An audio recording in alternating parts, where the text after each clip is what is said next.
Admittedly, the same survey acknowledged that participation in golf here remains strong, highlighting the new nomadic element in the game. Yet there can be no denying that such a statistic is nothing short of embarrassing for this nation.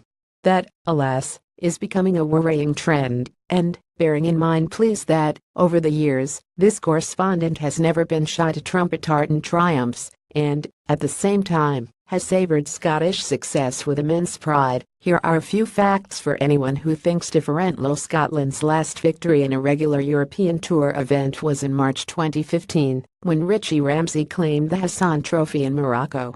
In fairness, the same player has been the leading light on that circuit this season. Catriona Matthew, finally starting to see her career slow down, is Scotland's top-ranked female professional in 110th spot, with Pamela Pretzel next highest at 325th, while Jessica Meek is our leading player in the Women's World Amateur Golf Rankings at 170. La scene of rich pickings over the years, the Challenge Tour has failed to deliver a Scottish title triumph so far this season, though, again in fairness, Bradley Neal is definitely making headway and Grant Forrest has shown promise in his first full season in the professional ranks. The various 30-year circuits around Europe, notably the PGA Europro Tour, have not delivered a single Scottish victory this year.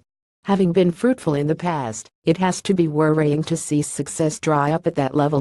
Scotland picked up the wooden spoon in this year's men's home internationals at Moortown after losing all 3 matches, an awful performance that merits a proper post-mortem by Scottish golf. Attendances at events such as the Scottish Men's and Women's Scottish Opens at Dundonald Links, and, in particular, the Women's British Open at Kingsburns were poor, bearing in mind that all 3 boasted world-class fields.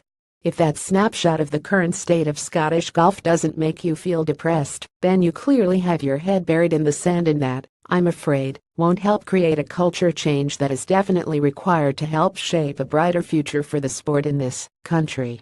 Our players, both male and female, all work hard, and, as professionals, set out with the same desire as their counterparts from countries around the world to climb all the way to the top of the ladder.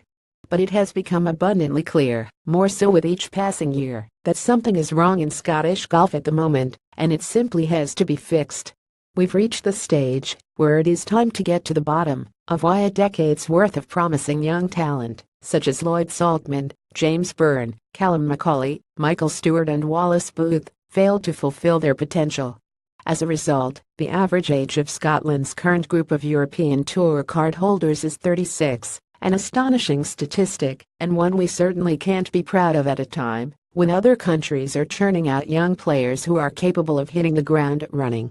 We need someone to take the bull by the horns, someone to put his or her head above the parapet, to call for a proper review of Scottish golf and make sure it is turned inside out to ensure the next generation of professionals, such as Connor Sim, Robert McIntyre, Sam Luck, Hannah Darling and Anna McKay, can indeed go all the way to the top of that ladder.